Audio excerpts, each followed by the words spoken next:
All right, so it's 6:33. I would like to welcome everyone to Bronx Community Board 7's Veterans Committee for the February 2023. I am Chad Royer. I am presiding as the chair of the Veterans Committee. I want to thank everyone for showing up today. And while we're getting ready, we'd like to go over the guidelines on how the meeting will go forth. Our co-chair, Helene Red, could you kindly go over the guidelines? Good evening, everyone. The Veterans Committee. This is the Bronx Board Community 7 Committee. The committee agenda is as follows. On January 20, 2023, Mayor Adams issued an executive order 315 extending the state of emergency through February 19, 2023. Accordingly, boards are able to continue to act under the state of emergency section of the video conferencing law, chapter 56 of the law of 2022, part WW. This allows the board to continue remotely. Minutes and video recording will be made available on our website. If you are calling into the meeting on the conference, controls while joining from landline or cell by calling dial-up number. Am I saying this right? By calling dial-up number. *6, mute or unmute yourself. *9, virtual raise hand. How we will run this meeting is as follows. Code of conduct for meetings, penalty and action. Bronx Community Board 7 has the right to remove and/or ask a member of the public to leave a meeting or block participation of anyone who engaged in inappropriate conduct, including but not limited to obscene or offensive images or language, personal attacks, threats, or any other behavior that reasonably impedes the orderly administration of the meeting. Am I going too fast or too slow? You guys can let me know. Just keep going. You're good. Repeated offense will be reviewed by the board's executive committee or any other assigned committee for a ban of the participation. The amount of time to be objectively determined by the above committees in the event of repeated disruptive behavior. If in-person outbursts or attacks continue, this will be considered disturbing the peace and the authorities shall be summoned. Everyone besides the speaker/presenter will stay muted throughout the meeting. After each presentation is over, I will inquire if committee members have questions. Committee members will signify that they have questions by pressing the raise hand button on your screen, Zoom, or request to speak through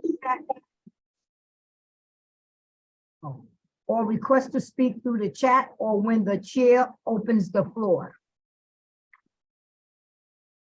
Members of the public who have joined through the online link will be able to ask questions and make a brief statement on the items after each presentation and after the committee has had an opportunity to ask clarifying questions. By pressing the raise hand button on your screen or request to speak through the chat or when the chair opens the floor. Only those recognized by the chair of the committee will be allowed to speak during the allotted time.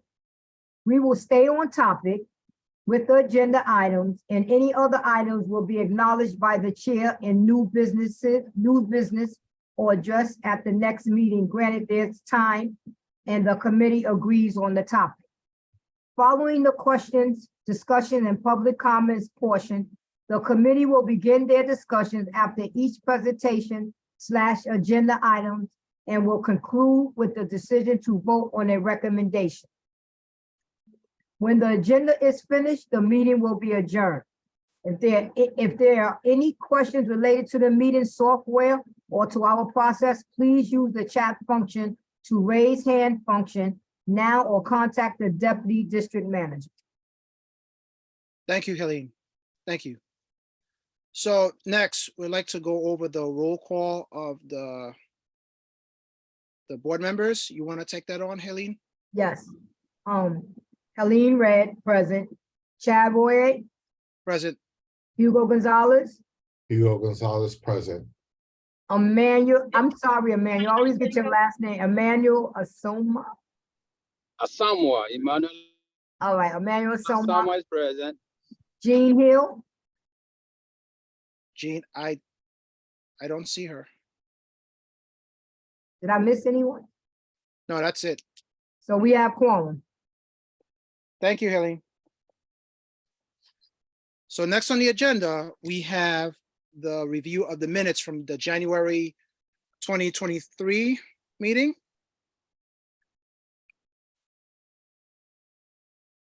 Jade.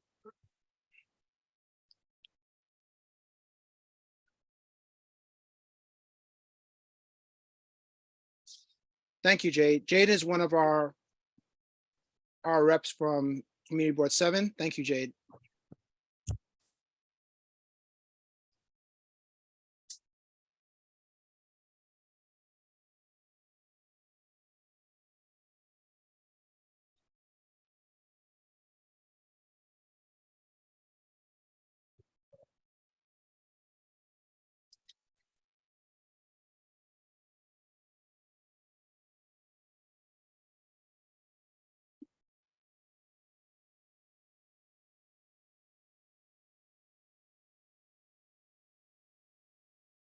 Okay, board members, I assume that you've looked at them.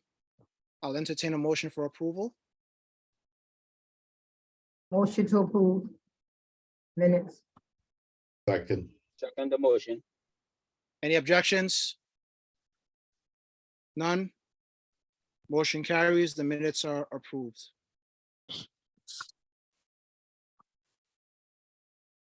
Thank you. Thank you, Jade. So next on the agenda, we'll go over follow-ups. So do we have anyone on the call from Fordham Village Veterans Residence? Anyone? Okay, don't see anyone. Anyone from Kingsbridge Terrace? Anyone on the call? No? Anyone from the VA Medical Center with an update? Bronx, VA research is that what you're referring? Hi, I couldn't hear what you said. Can you hear me now? It sounds choppy. No. Yes, okay, say that again. I'm from the Bronx VA research team. Is Oh, that- hi Reagan. You're with Tara, right? Yeah. Okay, so you're actually on the new business. So do you have something outside of that or? No. For the, okay, No. well, thank you for letting me know. We're gonna get to you in very soon, very soon. Okay, Thank you. great. Just wanted to make sure. Got you. Anyone from DVS? I believe we have someone from DVS. Yes, Andre Sharigo here from DVS. Hi, Andre, welcome. Thank you, thank you. Thank you for Glad to joining be- us today. Not a problem. So any updates or info that you'd like to share with us? Anything? Yeah, so just and I'll give you guys this quick rundown of myself, my time. I'm 15, 16 years in city service. This is my third city agency. And here at DVS, one of the reasons why we took this approach to trying to connect with community boards is because of a lot of things that we have going on in-house as well. Understanding our landscape is our agency is very small. We're probably one of the smallest agencies at this moment still. So knowing that and knowing the constraints of where city government is and things that we are limited to do, to really make this fight towards providing services for veterans, we realize that it's better to be connected to others. The more connected parts we have in this roadmap to provide services for veterans, the better we can do these things. So we literally, myself, I'm a part of the outreach team with Nicole Jordan Jones, who's my supervisor. Me and her have both actually taken the time to reach out to each of the community boards in all the boroughs. She made some rounds, dropping off some, introduction packets. We did that as well with the borough president's offices as well. Now we're moving on to the city councils, and moving on, and we're literally just trying to touch base with everybody and either reestablish a communication or start a new communication that we haven't had before. And all of this is just to stay connected with all of those who are in this veteran community. The more we have connective tissues to do things, the more we can get done overall. So right now for us, one of the things we're working on is just outlining our future roadmap for this year as far as events, as far as being the outreach team. So we definitely have a lot of those different things coming up. So partnering with the community boards, things that you guys have going on, we want to be aware of, in case you need us to be at an event, or we want to ask you guys to be at an event as well. Those are things that we need to work hand in hand. So that's a part of our motive. No major updates right now, but right now this is all just to get connected. Show faces, no voices, faces, names, so that we can all have a communicative connection that you can say, hey, if you guys got something going on, you need us for something, a veteran needs benefits, housing, whatever it is that you guys may have going on that you need that we could probably help with. We want to be able to be there for you guys, and vice versa. So all of this is just like an introductory to say, hey, this is what we're doing, and if you need us, we're here. So as we move forward, through the rest of the year, still early, as we move forward through the rest of the year, we'll definitely provide you guys with updates on different things that we have going on, especially if you guys feel like you can attend. I can tell you right now, one of the things I'm working on solely, is putting on a resource kind of like a resource day in front of our building. Our main office is 1 Center Street, Lower Manhattan, right by the Brooklyn Bridge. As I've been here, I've been here about 6 years in the 7 years of this agency. So I looked at it and says, well, why we haven't done anything in front of this building? And we have a lot of space in front of the building. So summertime, when it gets warm, I'm trying to get that set up where we can have a large resource fair. I'm gonna try to get as many veteran entities, especially city agencies, to attend. And whatever other entities that want to be a part of that veteran community that want to attend, if I can fit them in, I definitely want to get that in. But just throwing that out there early on, you definitely guys I'll try to make sure all the community boards are getting notice of these things that's coming up, so that you can let your veterans know. On such and such day, at 1 Center Street, we have a resource fair. There'll be other things there for people to do. So I'm still working on it in the weeds of it, trying to outline who's going to be there and what kind of setup it's going to be. But just wanted to throw that out there right away. But that's the type of roadmap we're trying to go with. Things that attract are not just our veteran community, but just the community in general. A community in general. Somebody in your family member, a friend, somebody may be a veteran. So it doesn't always have to be a veteran specific thing. The community in general, as long as our name of Department of Veteran Services gets out there, which is still an issue for us, and I'll be 100% clear with that. We are still considered, or sometimes called, Department of Veterans Affairs, because this used to be a part of the mayor's office, but now it's separated. It's a fully functioning city agency, and we want to make sure that differentiation is out there and people know about us. Even in seven years of us being here, being around, people still don't even know that we are an official city agency within the 5 boroughs. So there's definitely things that we're trying to work on, just to try to get that tension out there. And these are one of the things that we're trying to do to get to that avenue. Got you. Well, I thank you for sharing that information. Feel free at your convenience to drop your contact info, because I'm pretty sure you have some folks on this call who would like to reach out and lend a hand. Our community board, we are representatives of council districts 14, 15, and 11. So that would be council members Feliz, council members Sanchez, and Dinowitz. I have a question. Sure. First of all, what does DVS stand for? Because what does that stand for? Because I don't know. NYC Department of Veteran Services. Okay. This is the acronym for it. Yeah, DVS. Second question, Chad. We could get in contact with him because that goes along with what we're trying to do in May. And May we can invite him to what we're trying to do with our resource fair, the fair we're trying to get some contacts from him. I'm sure that wouldn't be a problem. We just got to find the the time and the dates. Yeah. Okay. So, All right. real quick, guys, I put my name and email and my work phone number in the chat.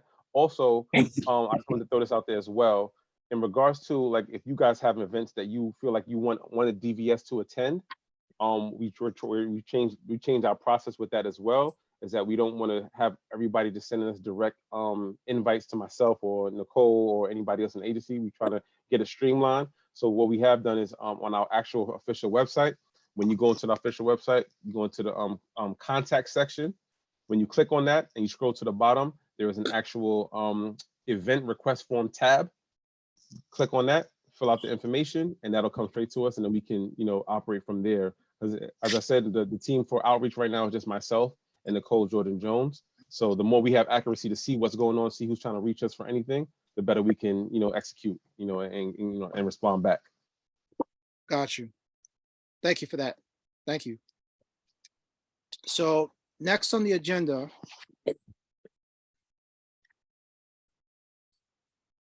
Is there any other discussion on veterans?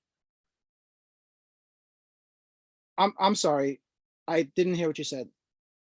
Is there any other discussion on veterans or is part of the agenda? I was invited to this meeting. I represent Black Veterans for Social Justice. I was invited to this meeting. I'm just assuming not to sit in, but if there's an agenda on vets to just briefly talk about us, I'm guessing. There is. So let me just run down the agenda real quick. So we have a mental health research study from the VA Medical Center. We have a short presentation from Lehman College Veterans Program. We also have someone from the Historical Society and something on Project Welcome Home Troops. Okay. All right. Okay. Then So- at the end, we can take additional commentary. So we welcome you to our meeting today. Okay. Thank you. Thank you. So next we have mental health research study. Is Tara and Reagan available? Yes, hi, welcome. Hi, welcome. Hi, thanks so much for having us on today. Thank you.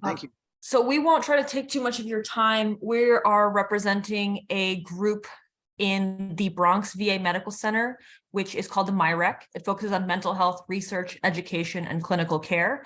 We fall under the research umbrella, meaning what we do is we look for veterans who may or may not be involved in clinical care, who may or may not even be involved in VA care as a whole. And we invite them to participate in some research studies with us. All of the research that's done at the Bronx VA is confidential, meaning what you disclose to us as a veteran in a research study does not in any way go outside of the research group. It does not go to your clinical care team unless you request that of us. So we're looking at the relationship between mental health and brain function. As we might be aware or might not be aware, there's been an increase, a super increase in the rate of mild traumatic brain injury that veterans are incurring through their service or outside of the time of their service. We found through previous research that mild head injury does have an impact on mental health, on brain function, on impulsivity. And ultimately, our goal as a department is to investigate suicide. Suicide in the veteran population, as we all know, is something that is a top priority for the VA, and it should be for any citizen as well. So what we are looking to do is see if there's a relationship between traumatic brain injury and suicide directly.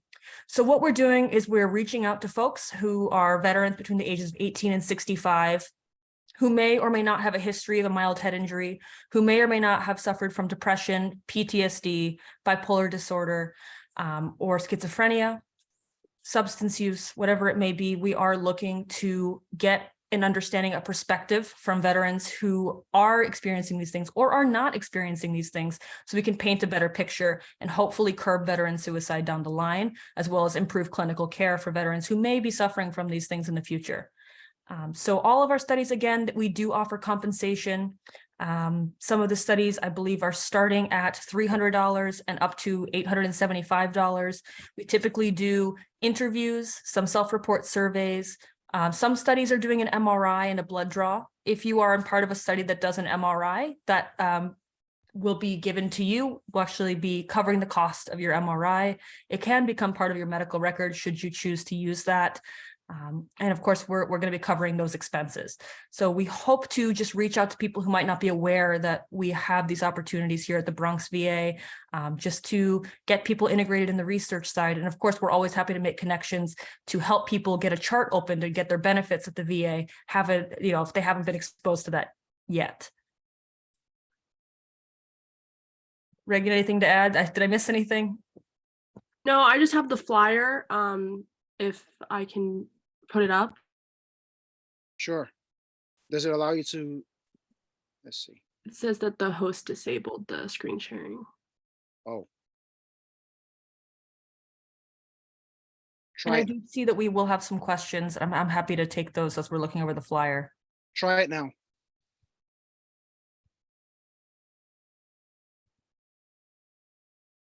Does it allow you to? I have a question while you're doing that. Yes. You were saying that you quoted a course schedule. Now, is this a course to the people doing the study, or are you paying people to do the study? I'm not clear. Oh, I apologize. So if individuals are eligible to participate, meaning they qualify for a particular study, because we have about 10. So whichever study they qualify for and participate in, they will be paid by that project. And it will be broken down by their the steps. So say that they do the interview and they decide, hey, I really don't want to do the MRI, then great, we're going to pay you for the interview that you did. We just appreciate any step that we can get. Okay. So here you'll see our generic advertisement. This is an all-encompassing advertisement, meaning this will lead you into any of our research studies. While my focus is on traumatic brain injury, we do have other teams that are focusing on depression, on suicide more directly, on PTSD. We have a team that's doing bipolar disorder and psychosis. You know, we have a number of different projects going on right now. And if an MRI isn't for you, then we have some group therapies that we're trialing here, as well as different forms of intervention. So we are open to any feedback, any questions at this time as well. Is it possible you could email this flyer to Chad and he can get it out to the rest of us? Absolutely. We're happy to do that. Thank you. Thank you. Thank you. Thank you for sharing this. I do have a question. What would you like our committee to help with the mission of getting veterans to participate?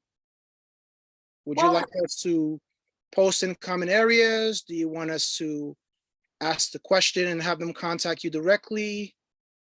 I appreciate any opportunity. If there is a common area where this can be physically posted, then we are, you know, greatly appreciative of that. We're just trying to get the word out. So perhaps there's a listserv that you might be aware of veterans who are seeking mental health care or could be on a waiting list. We do have clinical psychologists and psychiatrists on our staff.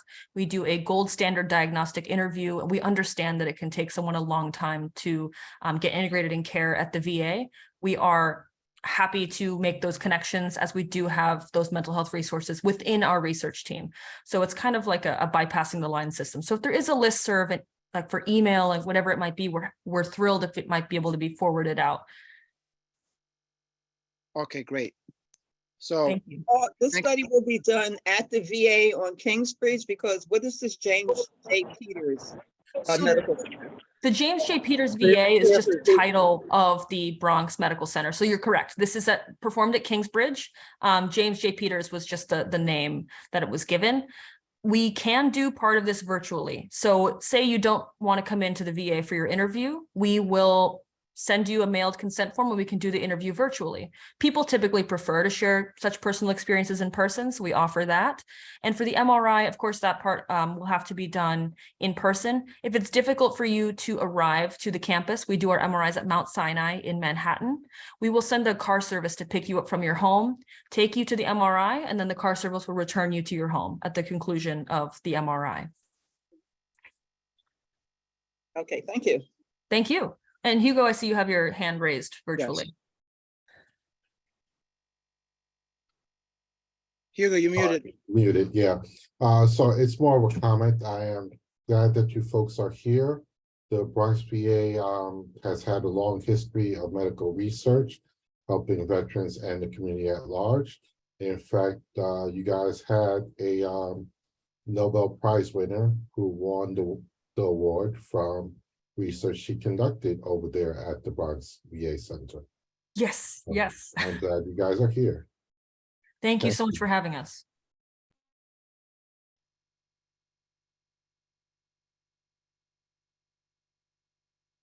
Okay. What did I do?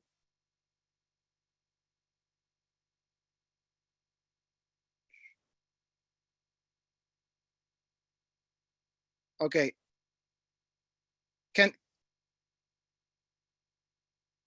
Are you guys able to, never mind, hold on.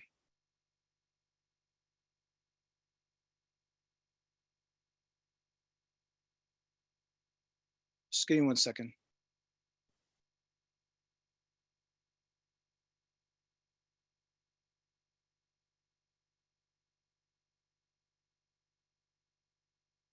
Hugo, are you able to unmute? Are you able to? Yes, Yeah, I don't know what just happened. I think my computer froze.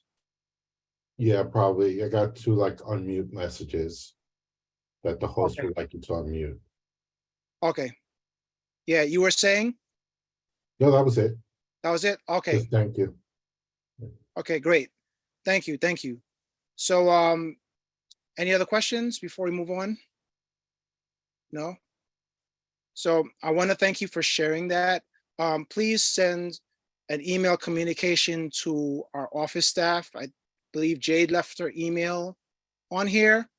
Also, if you can send it to Amjad, who also sends communications citywide to our folks who are involved in the veterans community. And also send it to me, and we'll be more than happy to share. I think it's a worthy mission to try to help some folks in the efforts to help our veterans constituents. So I do thank you for coming today, and if you're able to stay for the remainder of the meeting, you're welcome to do so.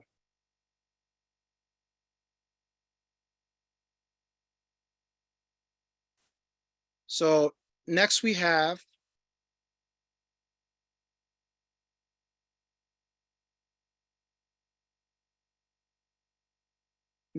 on the agenda is Lehman College Veterans Program.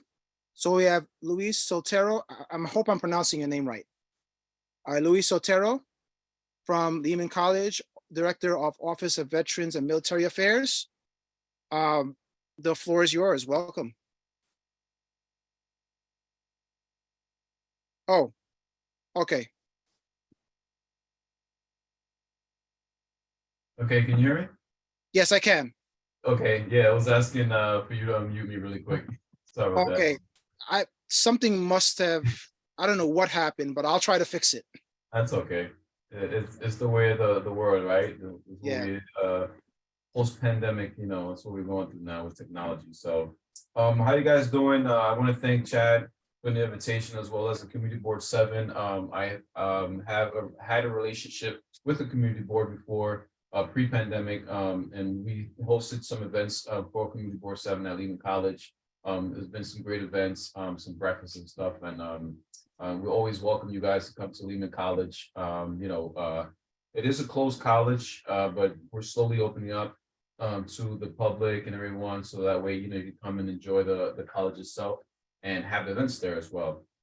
So my name is Luis Sotero Rodriguez. I am the director of the Office of Veterans and Lehman College's Office of Veterans and Military Affairs. I am a U.S. Army veteran, OEF 03, 04, served 1 in Afghanistan, 13 Fox Artillery. That's what it's about, right?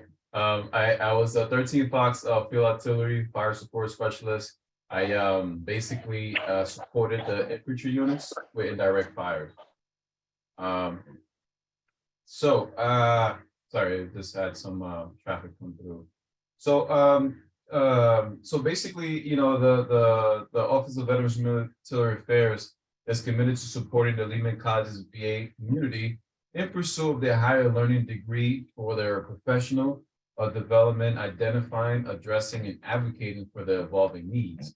We do this by exceptional programming and mentorship, ensuring compliance with college, university, and the Veteran Affairs educational benefits regulations.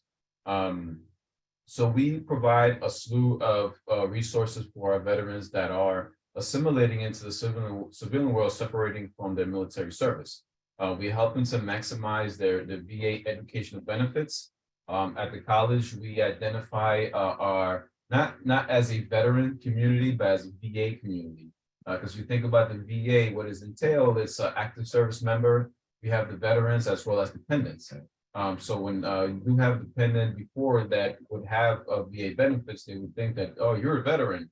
That's not the case. So, we want to make sure that we sort of encompass everyone in a sense that, we call it the VA community. And that's something that during my time at Lehman College, I've been given sensitivity trainings to different offices and really make them understand the difference between all those categories that makes it the VA community. So my office, I am manned by myself, the director. I have Rene Cabrera Gonzalez. He is the college assistant and office manager, and I also have a work studies. So again, what we do is we make sure that we advise and mentor veterans to maximize their VA benefits. Again, if they're using GI Bill, if they're using the VRNE, it used to be called Voc Rehab, now it's VRNE, which is Veteran Readiness and Employment, as well as the Chapter 35 dependent assistance programs. We also help the folks that are using the TA, which is tuition assistance, which they're actively serving. And again, we want to make sure that by the time they get to us at a four-year college, that they're coming from the community college, is that, they get 36 months of GI Bill. So we want to try to maximize that to make sure we can take them to the full ride of their bachelor's. And as you know, associates nowadays is not enough. Even bachelor's now is starting to kind of, not lose a lot of its value. So we really want to try to get these guys, keep the retention to take them up to their grad school and really focus on that. So that's one of the things we preach at the college. Not only that, we provide that, we also try to provide experiential learning, because a lot of times when you do graduate with a degree, it just tells the employer that you can show up to college, to class, and basically show up and then take an exam, right? So a lot of times they want to know, all right, do you have any experience in this? So what I try my best to really use the VA work studies to match the majors with their with the department on campus, right? So the accounting major, or if they're in administration, business administration, then I try to place them in the office that's correlated with that major. So that way we also have a liaison between my office and that office, so that now we have a veteran representative at that office. So besides that, we establish our Lehman College Veterans Club every semester. And our focus at that point is to really integrate our veterans with the culture of the civilian life again, with the students on campus. Because myself, I went to BCC, I went to Lehman. So I remember going to BCC, I'm just coming, fresh from Afghanistan, and showing up, I'm sitting in a classroom with, these 19-year-olds and 18-year-olds. So it was a culture clash at that point, right? So the biggest thing there is, like I said, I really want to make sure that, we don't get siloed to a point where the veterans are sort of just on by themselves at the college. They need to integrate with other students, so that way they can develop that network and sort of start navigating, the workforce and the civilian life. So that's one of the big things we do. And some of the tools that we use to do that, of course, is sort of like the Veterans Club. We do a lot of like game nights. We have movie nights. We do a philanthropy work around outside the campus. We go to POTS, which is the soup kitchen in on Fordham. And again, we invite everyone. We really focus on a family-oriented atmosphere. So that way, again, as we invite all our veterans and dependents, active service member, as well as, again, all the students on campus are all integrated in that club. So it's not just veterans just kind of like running the club. So that's the biggest thing. And like I said, once we sort of develop in this atmosphere, now we start talking about resources, right? We start talking about job fairs and resource fairs, some of the things that we do provide. And now with the changing times, it's not like before. I know a lot of us, we've been around where you get we go to a job fair with how many, about 20 copies of the resume, get a nice little suit on, and they'll interview you on the spot, and you hope you get the job on the spot. Now it's not like that. You go to a job fair, and the job fairs basically say, hey, well, you look great, but here, go to the website and go ahead and create an account and go ahead and apply. So things are changing now. So one of the biggest things is that we're looking on is how can we change that? And I think the biggest thing there is to really prepare these guys to sort of pre-screen them before they go to job fairs. So that way they're sort of ready and have all the ammunition they need to acquire that job.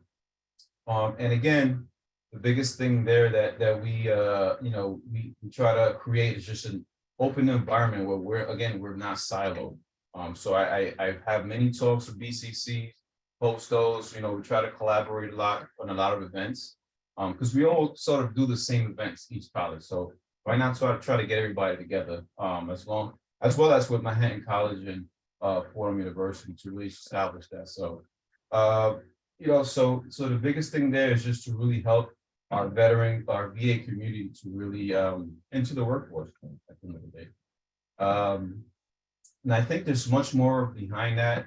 So I guess now we can move into some questions, and I'll be more than happy to answer the questions for you guys.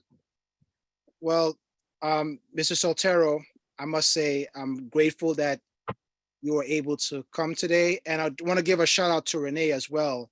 I actually ran into Renee at a fair at the courthouse sometime in September. And it was only a matter of time till we got Lehman's who come on board with Board 7. And one of the things that I wanted to ask, to your knowledge, are the students at Lehman College, are they aware of community boards and how they work and how they can provide resources? Are they, to your knowledge, are they connected, or that connection hasn't been made yet? It's so our students are the majority do live in the Bronx, and the majority are sort of connected to their districts, to their boards. Now, since they're sort of focusing on school, they're focusing on make sure they secure their degree as well as employment. It's been pretty hard for them to really sort of to really participate in the boards and kind of show up to the board meetings and just kind of really understand how the boards are structured. So one of the biggest things that I would like to work with is exactly what you're saying, is maybe have some type of a collaboration with you guys, or maybe you guys can come in and talk to the veterans and say, hey, we're Community Board 7, this is what we do. This is how it's broken down.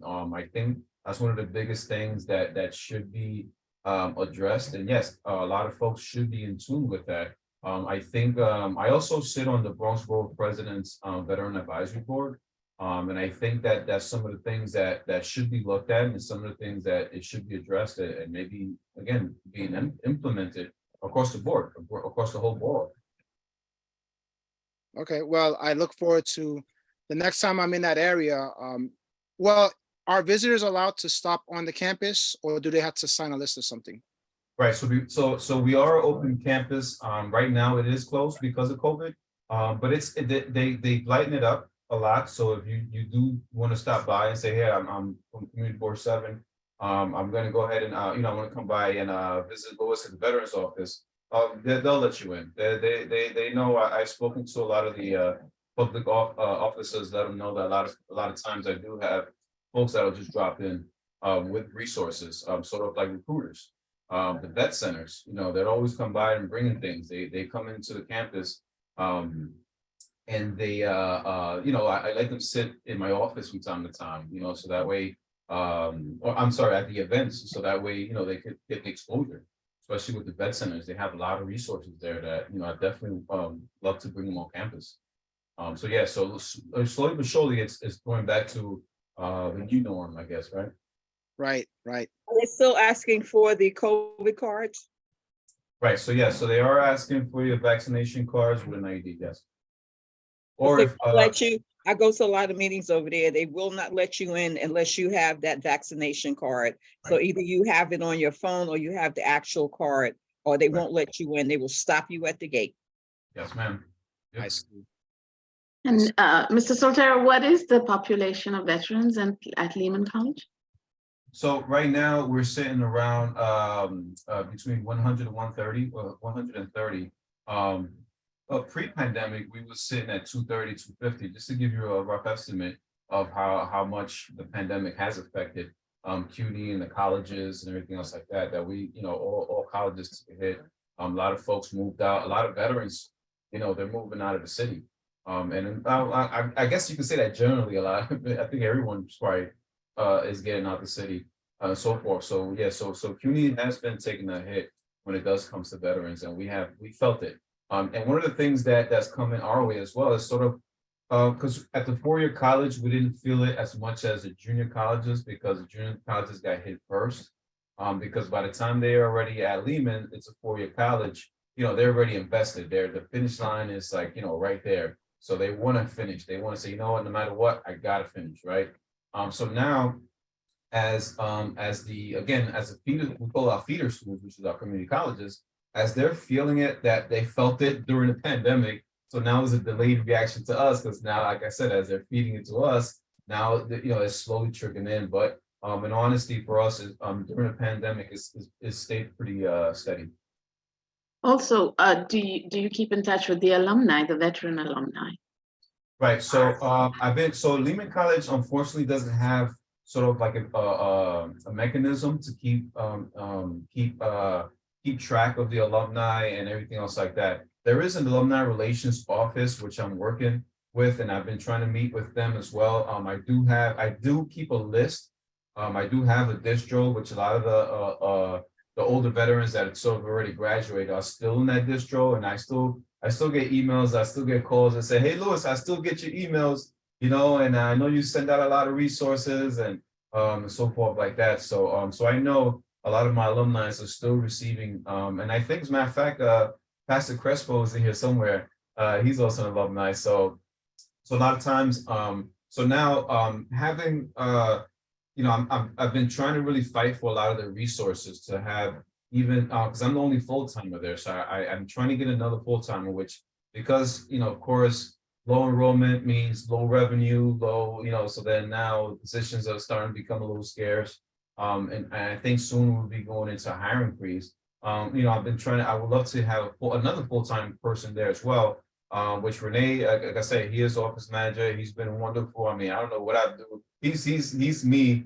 He takes care of the office, but the manpower to really focus on that part of the alumni, it does take, because I do have the list of all the alumni that has graduated, but to really have someone to sort of manage that function, to really reach out to them and to see where they're at, that's been an obstacle. Right. Thank you. AJ, your hand is up. Hello, can you hear me? Sorry. Oh, there you go. Gotcha. I'm currently a student down at CUNY School of Professional Studies. In the CUNY core, there's a New York City government class. That's actually what brought me to the community boards, and I haven't left since. So oh, nice, yeah, we nice. we teach it and learn it. Yeah. Oh, that's awesome, man. That's good to hear. And like I said, the biggest thing is experience. I'm really big on experiential learning.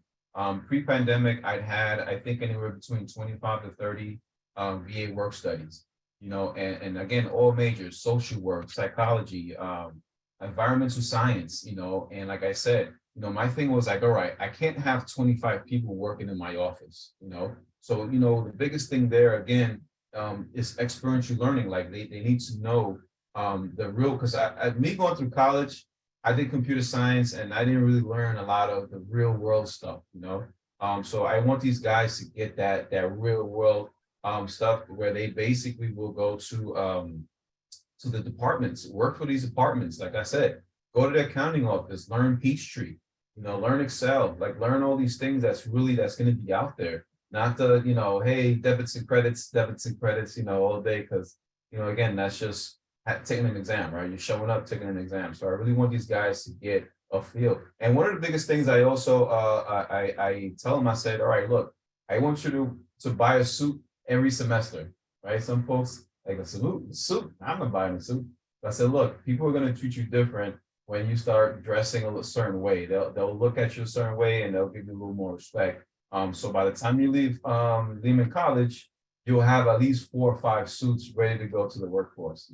They have to get it tailored too. They have to Well, get it tailored.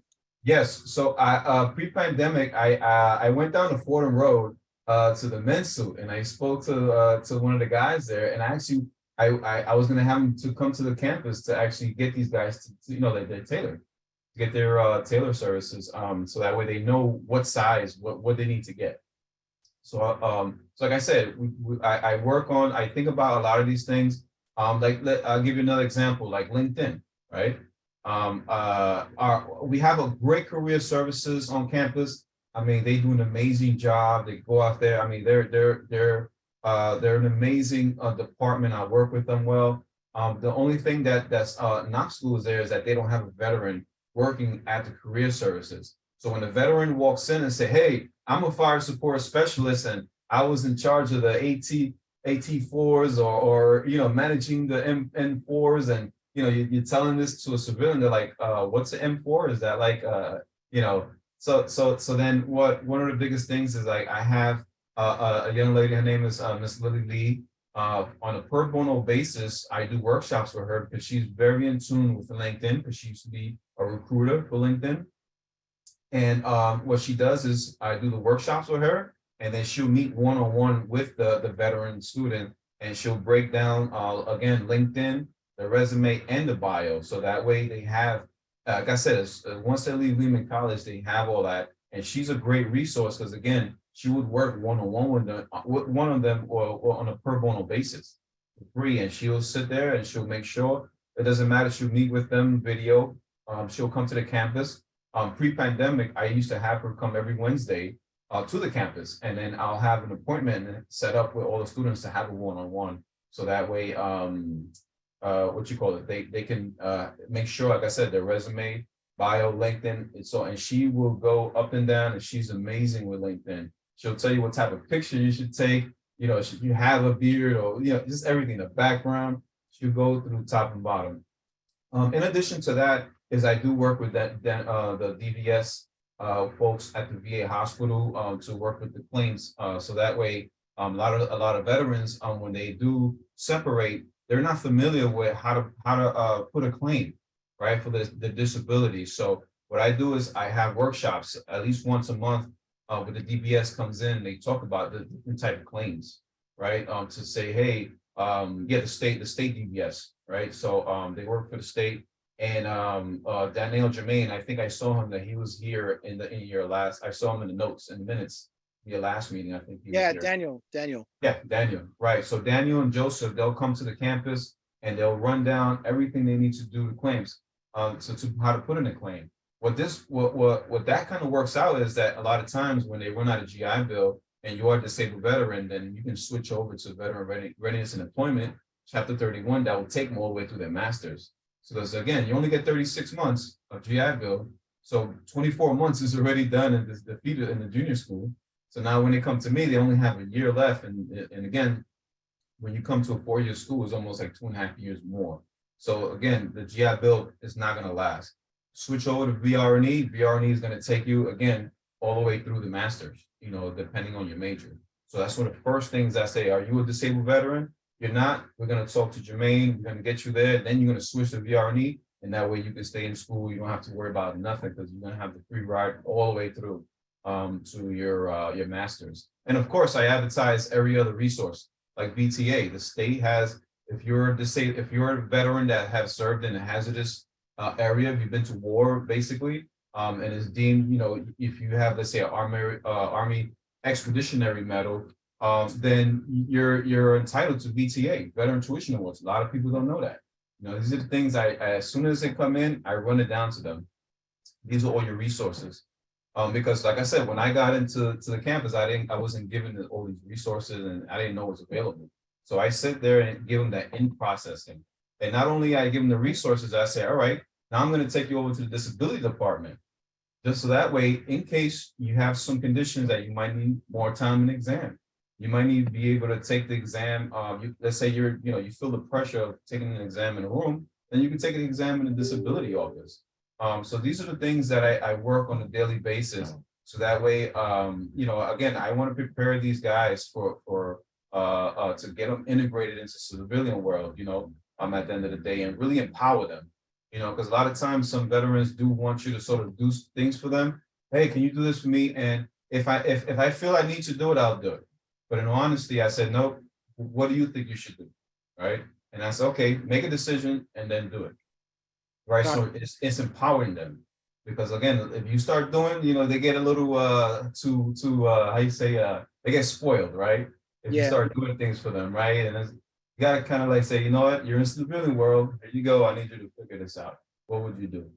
Got you. And a lot of times as they are sort of trying to make that decision, sometimes in the background, I just kind of like talk to some folks, in case they do need help. And one of the last things I was going to say is that I also help mediate anything that any type of disconnect that could be between the veteran and the campus. If it's a professor, if it's a bursar's office, maybe they might not be in the same page. So I also help to mediate. I work with the conduct officer at the school, and they know, even the public safety, they know you're a veteran. Hey, Lewis, I need you down here before it escalates. So I run down there, make sure I try to de-escalate, but I let him know. But if he's acting too erratic, and you guys take care of, do your job. So the biggest thing there is supporting our veterans. They need it. They need to know what resources out there for them. They need, and I always, even when veterans come to the office, I let them know, listen, even if you don't come to Lehman, you can still come to Lehman, use everything in this office, because this is your resource center. Like, you don't have, just because you're not in Lehman College, I'm not going to shut my door down. You want to come over, have a cup of coffee. I make coffee every morning, for these guys, and so forth. So, and it's a passion of mine, and I love to give back. Can you put your contact information in the chat? Yes, ma'am. Yeah. So I want to thank you for sharing that. And we would like to collab with you on something that you're doing. And we also would like to invite your veteran constituencies at 10 Lehman to also to be members of our Veterans Committee, so they themselves can get additional information across the room from other folks who can help in their situation as well. Before I get to Pastor Crespo, I see whether we have Amjad. Your hand is up. Would you like to say something real quick? Yes. Hi, good evening, everyone. I just wanted to share that I would like to stay in contact with Lewis. Chad, would you be so kind to do an email introduction between the two of us? Just so that, Lewis, I'm not sure if we met, but my name is Amjad Mujahid. I'm the Bronx Neighborhood Health Promoter, Department of Health, Mental Hygiene, also Marine Corps veteran. And I have the Veteran Support Service Network, where we share a lot of resource information here in the Bronx to get people connected. And, we want to make sure that you're part of that. I'm also chairman of two coalitions at the Bronx VA Hospital. One is the BRAVE Coalition, which deals with suicide prevention for veterans. And the other one is the BIPOC Coalition, which is Black, Indigenous, People of Color Veteran Coalition. So we definitely would like to have you there. We also have a college student intern, college student coalition at the Bronx VA Hospital, and that's run by Ronald Downs. I don't know if you have made connections with him already, but if so, definitely need to get you connected with that. And I'm definitely connected with him. We, from the very beginning, when he started his alliance, we sat in the meetings. Renee Cabrera Gonzalez, I believe he's in this board. He's, like I say, he's the office manager. He sits in those meetings on once a month on Fridays. Yep. Wonderful. And Chad, if you can you please share with him the job fair? We have a veterans job fair that's going to be at my office in the Bronx, and that's the Bronx Bureau of Public Health. and that's located at 1826 South Avenue. For those of you who are on my e-blast, you would have seen it this week. I'll be resending it out this week and next week. And it's going to be on Thursday, the 23rd, from 10 a.m. to about 1 or 2 p.m. And it's going to be a collaboration with our partners from America Works. They're going to be taking the lead on it. So I welcome everybody to attend and, pass the word in the community. This is one of many collaborations we want to do this year with veteran service providers and work more closely with the various community boards. And I put my email and everything in the chat. Feel free to reach out. Thank you for the time, Chad. Thank I you. No yield. problem. Yes, sir. And I also put my my email, my phone number, my work number there. In case you need to reach me, it's in the chat. By all means, just reach out to me. Yeah, I'm like I said, I'm all about helping our veterans to make sure that one to retain our veteran. I think that's a really tough obstacle to even to talk about, because like I said, when a veteran feels like there's nothing here, and I say, what, I'm out of here. It's sometimes I feel like, all right, we need to like step our game up. We need to like start pulling these people in and really, like I said, I always say empower these guys to say, hey, look, yeah, come to the job fair, but you know what? Maybe you can help with the job fair, or maybe just empowering them to make them feel part of the team. At the end of the day, we leave the military, and that's what we look for. Like I was looking for it. We look for that team. Like say, what. And I go to a VA hospital. I mean, a lot of times you look around, you see some veterans, by themselves and everything else like that. Like I said, at the college, I always tell, listen, you see a veteran, you go up to there, you talk to them. There's no need, you should be talking to them. So I got a quick one for you. Yes. And this will be a good mission for all of student veterans. We have what I'm working on now in emergency preparedness for the Bronx. That's another hat that I wear. We have what is called COAD, COAD. And that stands for Community Organizations Active During Disasters.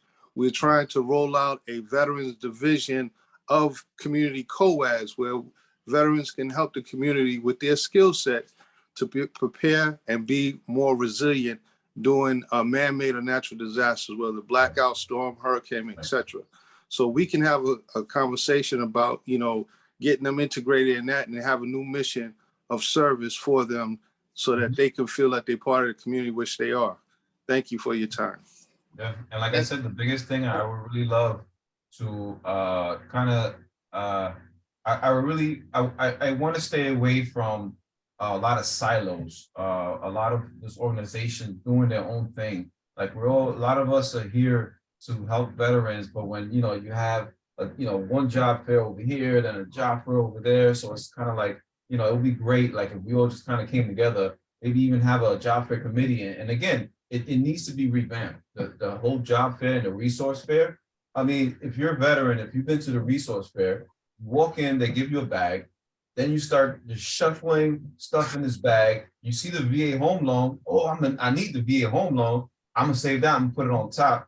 You get home, it's just overload of information. You throw the bag, you start playing with all the trinkets, and then next you're back to square one. So I think, like I said, the job fairs, the resource fairs, they really need to get looked at. It needs to be revamped to really change how we do a lot of that stuff, and not just to say, hey, yeah, we X the box to say we did a job fair. Oh yeah, we did the resource fair, and that's it. But okay, from that resource fair, who used what, right?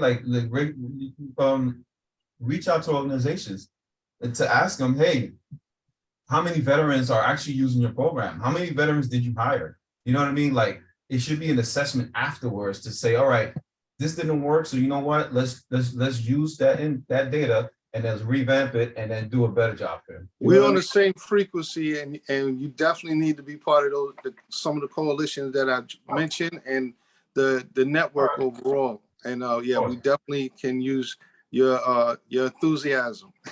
Yeah, and I apologize that I'm taking a lot of time, but this is my passion. I love it, and I could be here all night and I could tell you a lot more stuff, but I think Chad is hitting the button.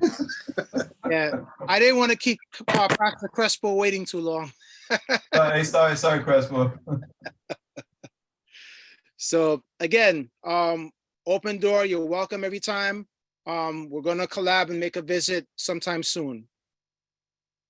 So, Like I said, man, anyone wants to come on campus, even if you just want to come, have a cup of coffee or whatever. Or I got MREs. Renee can tell you, I got MREs at the office.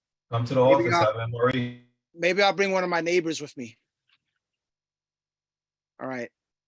So, Pastor Crespo, you are next, and you're going to talk to us about the Bronx Historical Society. So I give you the floor. Yes, thank you, Chad. I'd like to thank you, Community Board 7, and also extend a thank you to David Rosas from the Friends of Mashilua Parklands who connected us here tonight. Yeah, I have two short announcements that I'd like to give. The first one is we at the Bronx County Historical Society are co-hosting a documentary film screening of AJAZ, the pioneers of the Black is Beautiful movement at the Bronx Bronx Library Center at 310 Kingsbridge.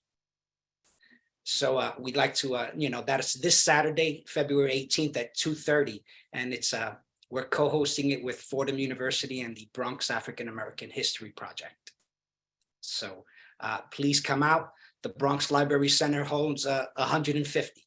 So there's plenty of room for as many people as we can get. The second is the Bronx Historical Society is launching a veterans archival and oral history project. And we plan on becoming active with it the fall of this year around the September timeframe. Okay, this Veterans History Project is intended to capture the sacrifices of Bronxites who've served our nation. And when I say veterans, I want to say that the Oral History Project is open also to veterans' family members, and those who serve veterans. I'm a veteran myself. I served 20 years from 1987 to 2007 when I retired. I was an intelligence analyst, and I ended up serving at my family and I ended up serving at 5 U.S. embassies overseas. And I point out my family and I because, they were right along with me overseas, in Africa, in Central America, and even the places that I deployed to where they couldn't come. They sacrificed by, holding it down without me. And plenty of family members do that. So we want to always remember, the family members of veterans, the veterans themselves, and those of you who participate, who are not veterans and serve the veterans, whether at the VA hospital or different organizations at different levels. We want to honor them. We want to capture their history and their sacrifice. 85%, and I want to highlight, today, 85% of the Bronx is Black and brown. And we want to ensure that we, finally get, represented, our due within the permanent record here in the Bronx. Okay, so, just want to put that out there. We're going to do this in two ways. We're going to conduct oral history interviews, find out who the veteran is, where they come from, their life before joining the military and serving, and their sacrifices. We conduct these oral histories. I put my contact data in the chat, so please reach out to me. It's never too early to start, developing these lists of prospective candidates. If you know anyone or yourself are interested in giving an oral history, reach out to me, and let's get that going. Another way, we want to capture veteran sacrifices here in the Bronx is by starting an archival history project, by collecting, whether donated or on loan, items of military service and significance for the veteran. That could be pictures, photos of service, that could be service records, awards. We eventually, by next summer, want to have a culminating event. We don't want to end the project. We want the project to continually be active and always, fill it with as much archival interviews and documents as we can. But we'd love to have a culminating event next summer at our Bronx Museum of Bronx History at Williamsbridge Oval in the Williamsbridge Norwood section here in the Bronx. So I put that out there to everyone to please reach out. We don't have a lot of military archives of Bronx sites at the Bronx Historical Society. It's a sad state. So it's our job to go out there and collect and preserve these items for future researchers and students to come in and learn of those of us who have sacrificed so much. So with that said, we also have 3 current archival projects that we have going on. We have the Bronx African American History Project that we manage in collaboration with Fordham University. We also have the Bronx Latino History Project that we work in collaboration with Lehman College. And another really interesting project that we have, and you'll find a lot of histories online transcribed, is the Bronx Aerosol Arts Graffiti Arts Project. Wow, the number of Bronx sites that have such amazing talents. I interviewed an individual 2 weeks ago, a young man of Haitian descent. I'll leave his name out of it, but this gentleman hasn't even graduated high school. His art literally sits in a gallery in Boston on the same wall with Pablo Picasso. So, you know, I'd love for young Black and brown students to know of this gentleman's talent and his prowess, you know, and where he came from. You know, those are the types of things that, you know, we're trying to do here at the Bronx County Historical Society. And we invite everyone to reach out to us. We can't be busy enough. So reach out, let's get those oral histories recorded, and let's start archiving some documents for future researchers. And if anyone has any questions, you know, I'd like to thank you for your time. Well, Pastor, I'm glad you came by. And the first word that came to mind was Jeffrey.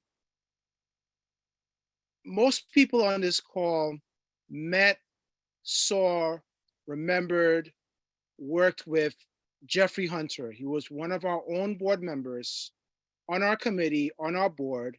In fact, I think he was there before me. Sadly, we lost him too soon. And he was the true definition of a soldier. You needed him, he was there. And Gene can attest to it. Hugo can attest to it. Amjad can attest to it. You know, and it's just making me think, what would you like the board? Maybe I should change the question. Gene, you can weigh in, and Amjad, you can weigh in. Pastor, you can weigh in. What can the board do to help with this initiative to create that line of history? You know, put the word out, and I'll develop. You know, the initiative is just beginning. It's in the planning stages, but it's never too early to start, right? I can start doing veterans interviews now because, as I said, right, 85% of the Bronx is Black and brown, and I have 2 major projects and a third that cover those areas already. I can always cross-reference them. So if you put the word out, I'll definitely get a flyer out to you. If you can help me disseminate that word, it's imperative. Like you said, you had this gentleman, a veteran, you know, who dedicated so much, right? We can start collecting documents on him right away, but his story from his mouth and his perspective, how he lived it, is gone. You know, and that's why it's so important to capture these oral histories, right? You know, not many of us, can write, you know, as much as some of us, you know, would love to. We just don't have the time, right? You know, and there's a historical, there's a history of Black and brown people not being able to publish, you know, and we're talking within recent history. These oral histories are a way for us to tell our stories. Okay. Gotcha. So, yeah, put the word out. That's how you can help. You know, I'd really appreciate that. Okay, thank you for that. So Any board members have questions before I get to members of the public? Jean, Yes, Hugo? if the pastor can put in the information again about the event he's hosting this Saturday and the film he's going to show. Yeah, I just put a PDF Okay, good. into the chat. Are you able to retrieve that? Let me see. Let's see. Yes, I see it. Yes. Chad, Thank you. can you also send that via email too? I sure will. You know, Chad, would you mind if I send it to you? You could send it to me, and you can also send it to our office. Jade left her email as well. Okay. I'll repost it. I'll repost it. So AJ and Lewis had their hands up. I don't know whose hand was up first. Okay, AJ, you're next. Hello, can you hear me? Yes. Yes, I'm currently debating if I want to get my master's in museum studies. Behind these Bronx Victory Monument at Marshall Parkway, there used to be another half of this monument that was torn down, dedicated to the vets, individual trees that a DOT contractor chopped down. There's no information. I've looked in the Internet Archive. With school, we've searched everything. There's like no information. Like you said, once those stories are gone, they're gone. To trying to grasp and document as much as we can. All of our Bronx history, specifically Norwood, Bedford Park, Marshall Parkway, there's nothing there. And Marshall Parkway outdates the New York City Parks Department. It's like, how is there no records? To me, I don't want to say it's intentional, but like you said, we need to capture these stories as fast as we can, especially in this digital age where you could just get on camera and screen. Thank you so much. I love it. If yes, you need anything from me. Thank you. Thank you. Do I gotta take, do I have to take Lewis? I'm just joking. You know, I can attest that going through Lehman College, that Lewis and his office and Renee, they were instrumental in reducing the amount of stress, especially with that bursar's office. So thank you. I appreciate it. And you know, reach out to him. He'll make life easy, you know, navigating the bureaucracy of Lehman for you as a bank. We will. Thank you, man. I almost took you serious for a minute there. No, I just have a quick question.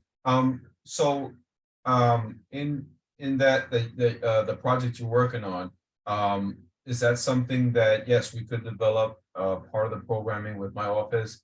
I mean, I don't know, are you looking for compelling stories or just, you know, general, you know what I mean? Because I know sometimes, yeah, some people do want to hear the war stories and everything, but I think, you know, beyond that, there is a lot of issues that we face during and afterwards as a veteran. So I just want to see, kind of feel like, you know, what is you looking for as far as, and if we could sort of develop that, you know, where we can probably grab up a few veterans from Lehman or even the other colleges as well, just to kind of, you know, be a part of that.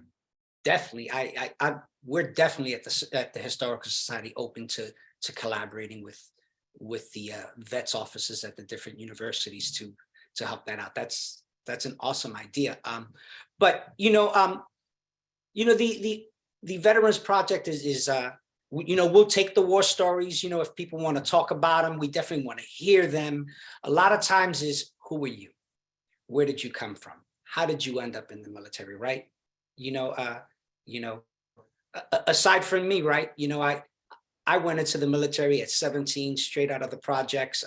You know, I took their word with that little piece of paper that I graduated high school, although I couldn't even complete a proper sentence coming out of, you know, Seward Park High School on the Lower East Side. So it's, you know, I want to hear about you, where you come from, what led you to the military, you know, what did you do in the military, your life in the military, you know, and also who are you now? I mean, you're a perfect candidate, Luis, you know, for this project, you know. So I look forward to opening, you know, holding those discussions with you. All right. So I'll speak you to the said public. something. I'm sorry, go ahead, Luis. I'm sorry, Miss Hope. All right, so Crestwell, I'll take you off the public safety's hit list and then let you back on campus. I saw my picture at the guard shack.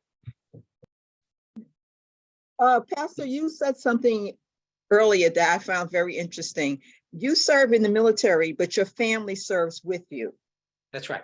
Are you including any of their stories with the veteran also, or are you just doing it as one separate thing?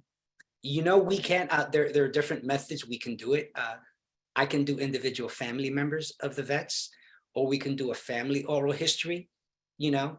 A little harder when you have, 2 or 3 people sitting there, but the spouse's story is, they're pivotal,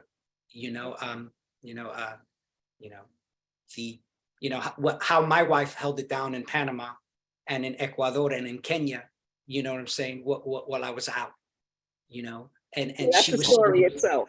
and they're sitting in a foreign city, and they don't have military contacts. They don't have that military office. They don't have the PX or the commissary, they just have that little American embassy community to rely on.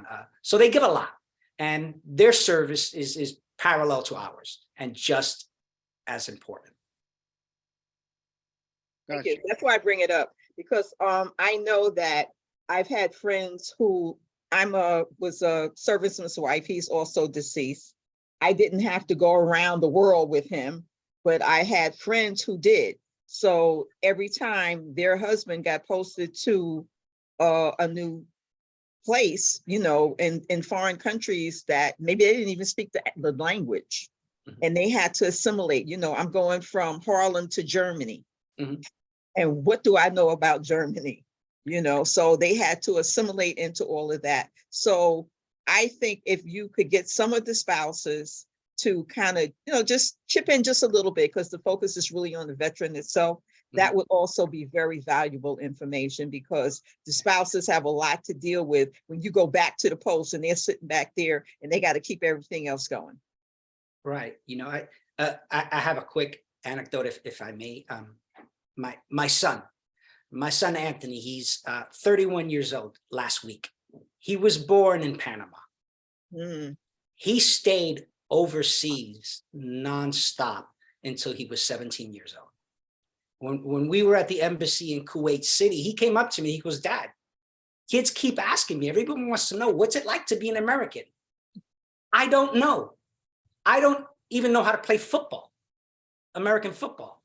That's how disconnected with American society my son, had. That was his sacrifice, and those are important stories that we don't hear about, So yes, very, very important, and we're definitely open to that. Yeah, so maybe you could just put a little sideline, for the family, so they can just, not a big thing, but, just put some anecdotes in there about what it was like for them serving with you, because they serve with you. Absolutely. I think that's a great idea, ma'am. Thank you, Gene. You can call it the 6th branch of the military service, the support branch. Sounds good to me. Pastor Crespo, I want to thank you for sharing that info. So, thank you. Our committee has a lot of work to do. We do. So, Chad, I didn't see Luis's information in the chat. Luis, did you put it in there? I saw it here. I didn't see it come up. Oh, I know why. He sent it to me. He sent it to me. That's why. Not gonna help if the rest of us don't see it. No. I didn't realize that. Got it. So final piece on the agenda. We have Shanaz Kapazi, who wants to talk briefly about. Shanaz, are you there? Yes, I'm sorry, my internet get way in between.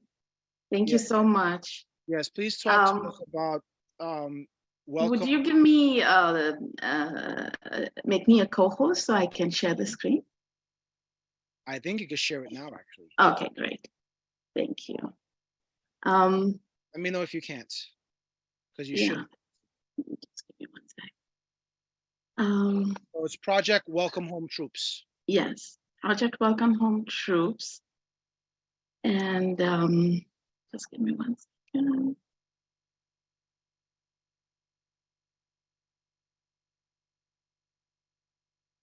First and foremost, I just want to say that I've been on these meetings for several months, and I'm so humbled by each and every one of you some of you who I see recurring, some of you are always new.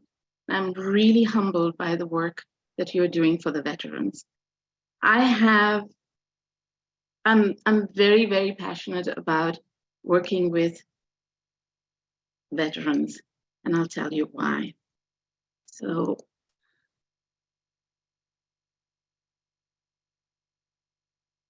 can you see my screen? Is my screen visible? Yes, we see it. Yeah. We see it. So I am a retired public school teacher. I have been a special education teacher in Bronx, mainly all the schools in Bronx. I've also worked with elementary, middle school, and high school children. And Mr. Soltero, I am hoping that I would be able to work with your students in the college too. I am a volunteer since the past 20 years of the IAHV, International Association for Human Values, which is affiliated to the United Nations as well. And part of IAHV is the Project Welcome Home Troops. Project Welcome Home Troops has been in the country for over 2 to 3 decades and has been very successful. It's a research-based program, and we do a 5-day workshop, about 13 and a half hours, and it is stress reduction using physiological effects of breath and cognitive effects of awareness. And we have different workshops. They're online. They are free of cost to veterans and veterans' families. They are 5 sessions for different time zones.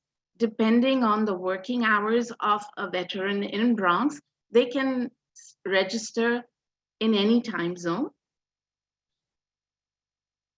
Usually the first 3 days are about 2.5 hours. And then the third day, the third and the fourth and the fifth day are 3 hours each.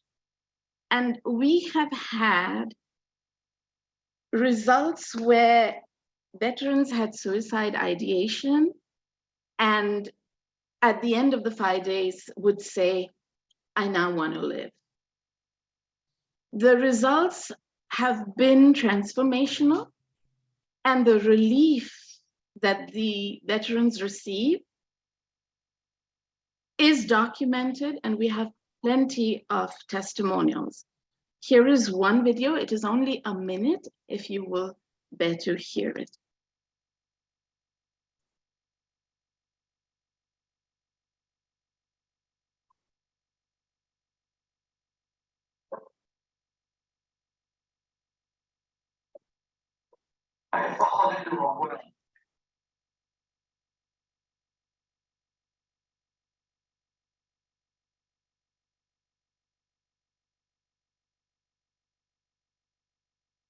We can't hear Check any. sound, check the sound.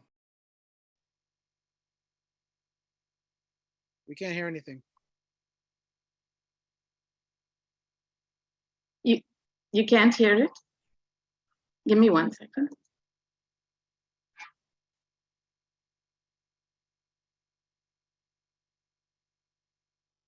Once you have that in your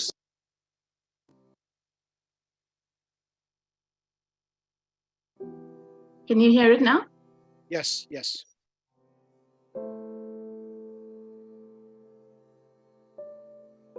I had fallen into a well, and you're looking up and the light at the top is getting smaller and smaller and smaller as you slide further down the well. Finally, it felt like someone reached in the hole and grabbed me and helped me out of the hole, out into the light where life goes on.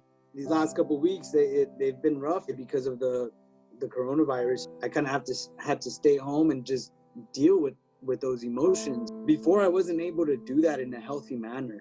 And now I engage it. I deal with it in a healthy way. powered breath it changed me. Once you have that in your system, you can tap into it like that. It's like a superpower. You can access it at will. It's voluntary. It's all within yourself. Every Marine should know this. Project Welcome Home Troops helped me thrive. Helped me thrive as a counselor, helped me thrive as a person, right? In my relationships and my ability to get back to life.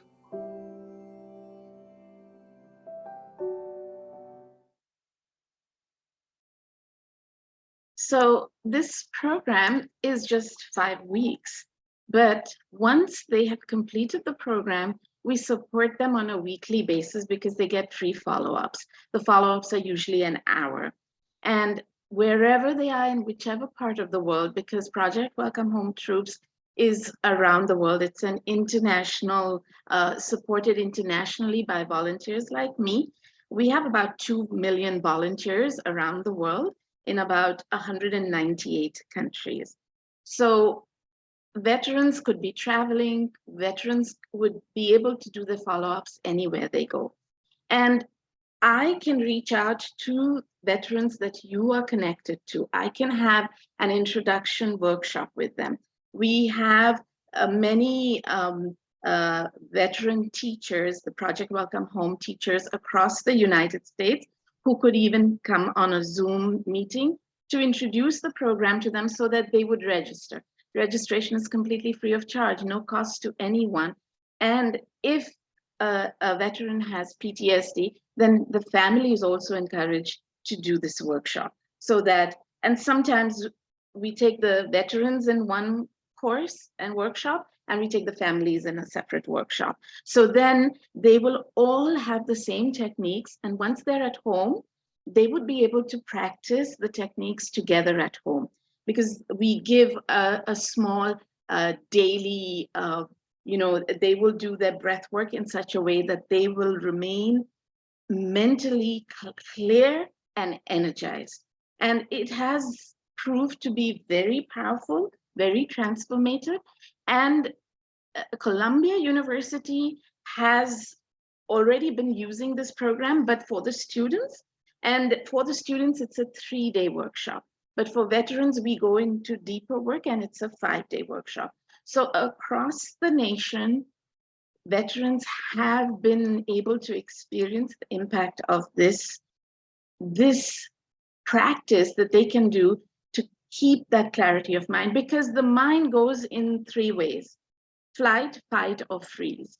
And our veterans are way too sensitive, and they'll immediately, with anything that triggers them, they're going to go into either of the 3. They might start the fight, or they'll go into a flight, or they'll just freeze. And the techniques that are taught to them help the mind, the prefrontal cortical area, to drain the cortisol so that there is clarity of mind. So it's a science-based workshop and highly effective. And I can communicate with all the veterans that you deal with. If you are a veteran, please experience it yourself, so you will be able to recommend it to others. And I'm a retired teacher now, so I'm dedicated to this and to the veterans, and I will be available for any kind of voluntary work that you might need, and anytime. So, and I after I retired, there was a plan that I might go away to India, but now that I'm deeper into this work, I have decided to be completely grounded and rooted in Bronx and bring this relief to the veterans. And only with your help and recommendation can we get there. Thank you. And the website is pwht.org. PWH.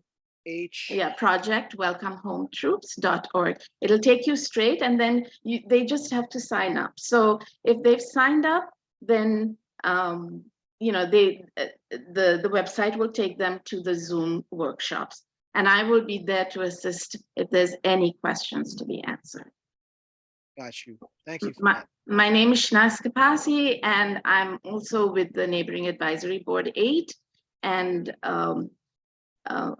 Chad has my contacts. All right.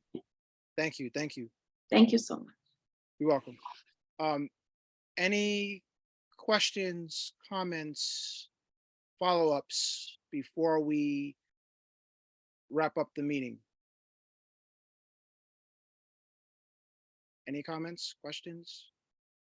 Hugo, go for it. Just in general, just a reminder for everybody in general that I know in this committee, we throw a lot of military related acronyms and jargon. Just as a reminder that, and it applies not just to this committee, but to all our Bronx Community Board committees. We're trying to reach out to the general public and the general populace, and they might not be aware of these acronyms and jargon. So we should just make a note to occasionally include the full name of what we're mentioning. That's all. Thank you for that. And Hi, I'm sorry, go ahead. when you're free, I'd like to just talk a little bit about Black Veterans for Social Justice. Sure, go ahead. Thank you. I didn't know why I was invited to this, and now I know why. You were talking about so eloquently and so nicely about veterans this evening. I either got an email or BIPOC invited me. I'm not sure. Possibly a member of our organization, Mr. Megan, who's from the Bronx, possibly invited me. My name's Martin Krongold. I'm the Chief Operating Officer of Black Veterans for Social Justice. We've been a veteran service organization since the late 70s, started by a gentleman named Joe Mashariki.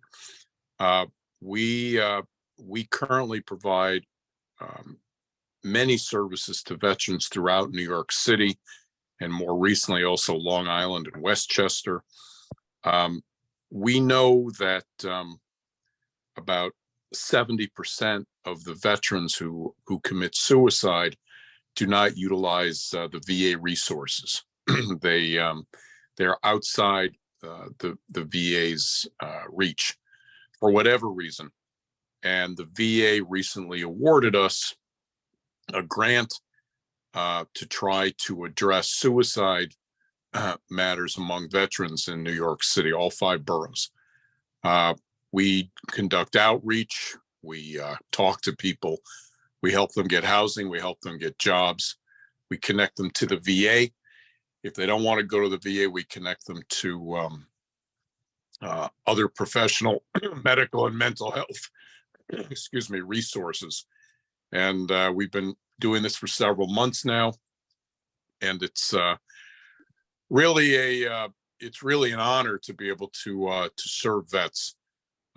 We have a monthly veteran advisory group made up of all branches of the military. Currently, it's meeting at our headquarters at 665 Willoughby Avenue. Anyone who has service needs for employment, we do that through Department of Labor's Homeless Veteran Reintegration Program. The suicide prevention I mentioned. If they need housing, we do that through the Housing Urban Development Agency, or referral to supportive services for veteran families.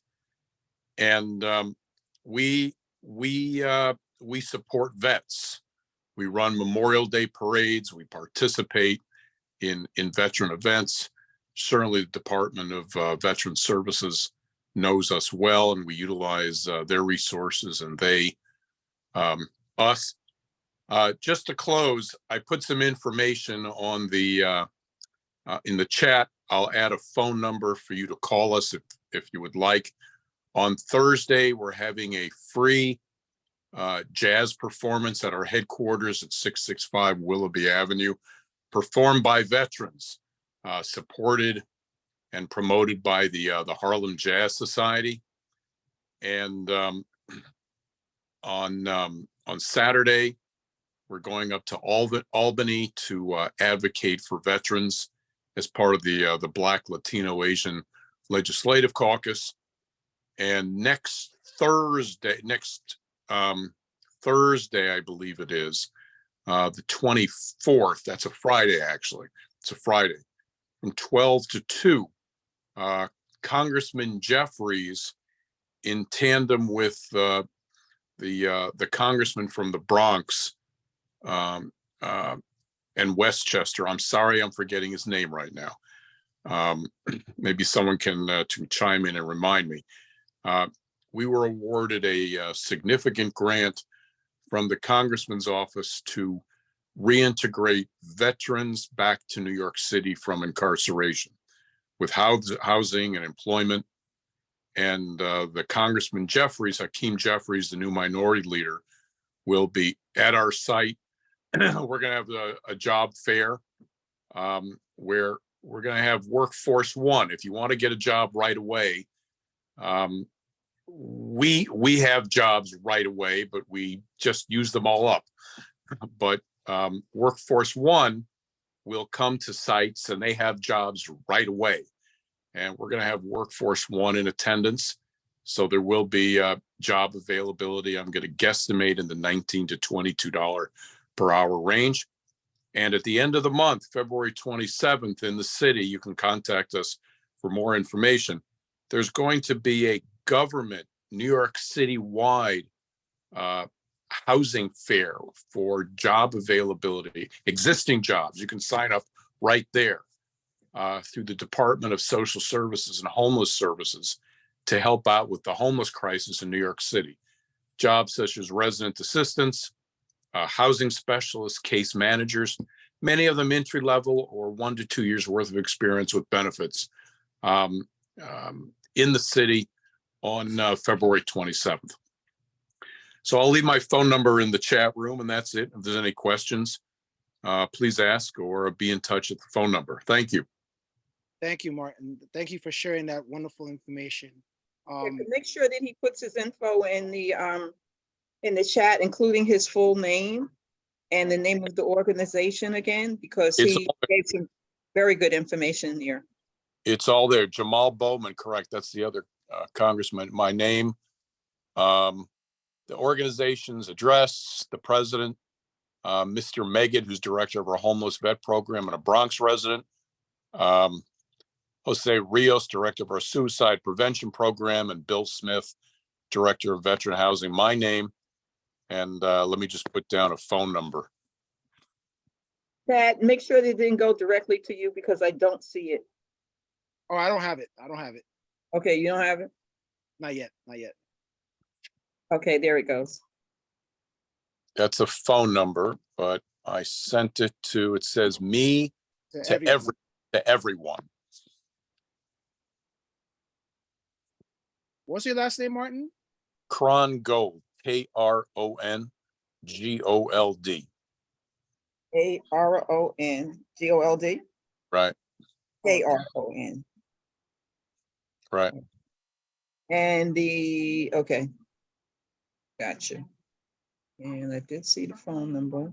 Yes. And if you do have anything that you would like to email to our constituencies, I can share with you our board office. I'll show you my email as well. I just need to, while I do that, I know, Louis, you had a quick comments real quick? Yes, sir. Thank you.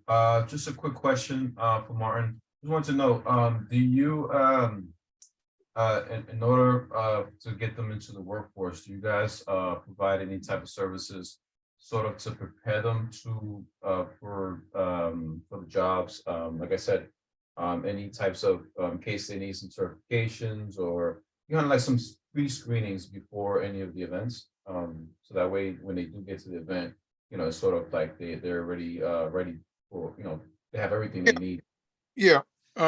Resume development, interview prep, world of work, things like clothing. Just got 10 $50 gift cards to get people some basic clothing to clean themselves up for interview purposes. We get that sort of stuff all the time. Plus we have clothing.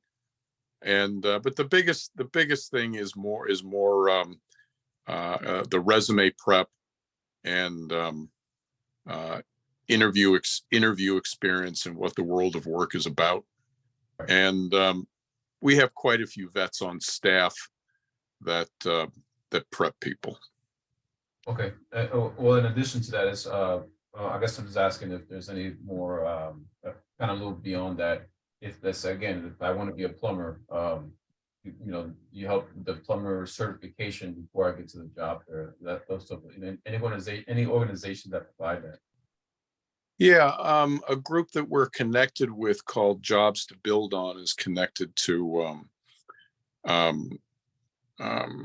trades training, and you'd get connected through that.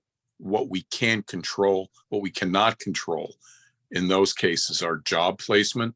The only things we can control quickly that actually leads directly to a job, because unions are tougher to break, but things that we can control are that require training is CDL and the 8 and 16 hour and OSHA for construction. Got you. Thank you. Amjad, last comments. Go ahead, Amjad. Hi, good afternoon. Good evening, Mr. Martin. Can you speak a little bit more about your Bronx program, the new one that Mr. Kevin is spearheading?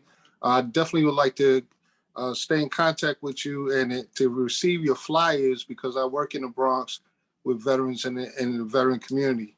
Can you speak about your programs in the Bronx? Thank you. Yeah, it's not anything new. We've done it since like 1999. We have a Department of Labor homeless veteran reintegration program. So for vets who are homeless or at risk of homelessness, couch surfing, we've been providing employment citywide. One of the programs just covers Bronx, Manhattan. Another one covers Brooklyn, Queens, and Staten Island. And trying to think if there's really anything else to say to that. We also have 10 homeless shelters plus some other programming. So we have ongoing employment needs.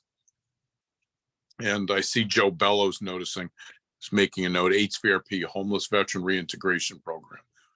Does that answer your question? Or you need more detail? Yeah, I just wanted to get a better understanding of the programming that you have for the Bronx specifically. And yeah, you answered my question. Thank you. All right. I mean, that's one specifically for the Bronx, but suicide prevention, the whole city. That means connection to housing and employment. That means counseling. That means vets speaking to vets. Referral to medical health and mental health services. And also we have funding to assist with finding and paying for housing. So that's what we do. That's what we do. Thank you for that. I appreciate it. Look forward to working with you. Thank you, sir. Thank you. Thank you. Thank you for joining us today. And I want to thank everyone for sharing the wealth of knowledge and information. Some of us have been here for the first time in a while. I just want to thank everyone. This will take some time for me to share all these things, but I encourage everyone to come join us every month. Our next meeting will be March 15th. March 15th will be our next Veterans Committee meeting. We also invite you to join our other committees as well. So before I end this meeting, I'll entertain a motion to close. Motion to close. Second. Thank you. So Tara, Shanaz, Renee, Emmanuel, David, Martin, Jean, Pastor Crespo, Luis, Joe, Sheila, Hugo, AJ, Amjad, I want to thank all of you for coming. Any questions? I put my email in there. I don't know if you've gotten it, for those who may not have gotten it. Let's see, I'll just put it in one last time. in case anybody needs it.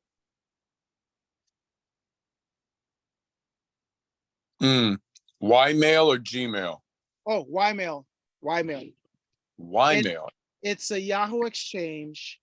So they used to have Ymail, Rocket Mail, and Yahoo, but Yahoo doesn't really do that anymore. So I just kept it. All right.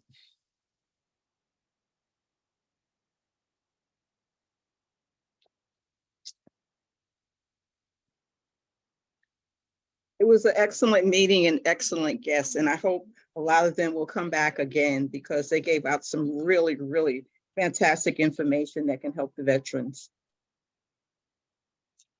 So thank you to all of you who have come also. When will the recording be available for everyone of the meeting?